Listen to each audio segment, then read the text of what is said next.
L'Angleterre a un problème avec ses immigrés. Il en manque. Bonjour Danny Cohn-Bendit. Bonjour Thomas. C'est ce que vous avez découvert en lisant un article du New York Times. Et ce sont les patrons qui réclament davantage d'immigrés.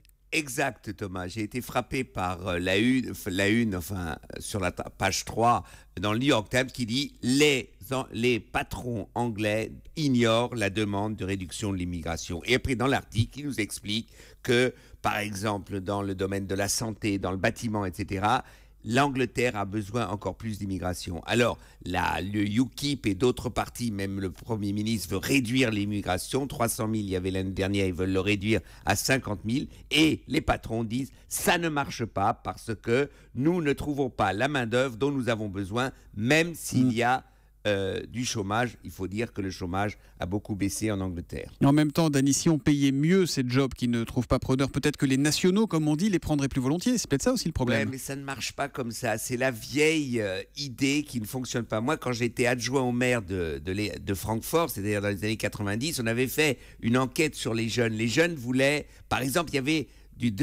une demande dans la construction, dans le bâtiment, eh bien, les jeunes ne voulaient pas y aller. Et ce sont les émigrés qui prennent la place. Parce que c'est comme ça, dans l'évolution de la société, il y a des boulots que les autochtones, que c'est pas seulement les bio-français, c'est tous ceux qui, à partir de maintenant, ne veulent plus faire ces travaux. C'est comme ça. Et donc, l'immigration est un phénomène non seulement qui restera, mais qui perdurera parce que c'est la loi, en fait, de l'évolution de l'économie. Est-ce que la priorité, c'est pas de faciliter d'abord les transferts de main-d'œuvre à l'intérieur même de l'Union européenne avant d'aller chercher au-delà ?